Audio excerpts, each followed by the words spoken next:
بہت پرانی بات ہے۔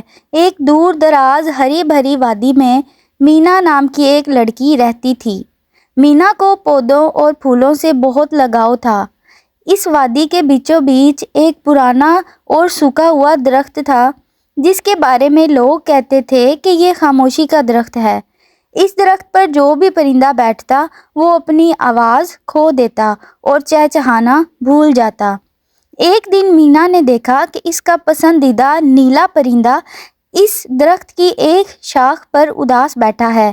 مینا کو بہت دکھ ہوا کیونکہ وہ پرندہ اب گا نہیں پا رہا تھا۔ اس نے سوچا کہ وہ اس درخت کی اداسی ختم کر کے ہی دم لے گی۔ وہ اپنی دادی ماں کے پاس گئی اور ان سے اس کا حل پوچھا۔ دادی ماں نے بتایا کہ یہ درخت تب ہرا ہوگا جب کوئی سچے دل سے اس کے پاس جا کر اپنی سب سے پیاری چیز اسے تحفے میں دے گا۔ اگلے دن مینا اس سوکھے درخت کے پاس پہنچی۔ اس کے پاس ایک جادوئی بانسری تھی جو اسے بہت عزیز تھی اور وہ اسے ہر وقت اپنے پاس رکھتی تھی۔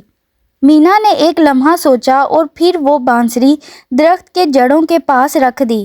اس درخت کے تنے کو پیار سے چھوا اور کہا، تم اکیلے نہیں ہو، ہم سب تم سے پیار کرتے ہیں۔ جیسے ہی مینا نے یہ کہا، ایک معجزہ ہوا۔ اس سوکھے درخت کی شاخوں سے سبز پتے نکلنے لگے اور دیکھتے ہی دیکھتے وہ پورا درخت پھولوں سے بھر گیا۔ وہاں بیٹھے تمام پرندوں کی آوازیں واپس آ گئیں اور پوری وادی موسیقی سے گونج اٹھی۔ وہ نیلا پرندہ بھی اڑ کر مینا کے کندھے پر آ بیٹھا اور میٹھا گیت گانے لگا۔ اس دن کے بعد سے وہ درخت کبھی نہیں سوکھا اور مینا کی اس قربانی کی وجہ سے وادی میں ہمیشہ خوشی اور رونق رہی۔ سب نے سیکھ لیا کہ سچی خوشی بانٹنے اور اپنی پیاری چیزوں کو دوسروں کے لیے قربان کرنے میں ہی اصل جادو ہے۔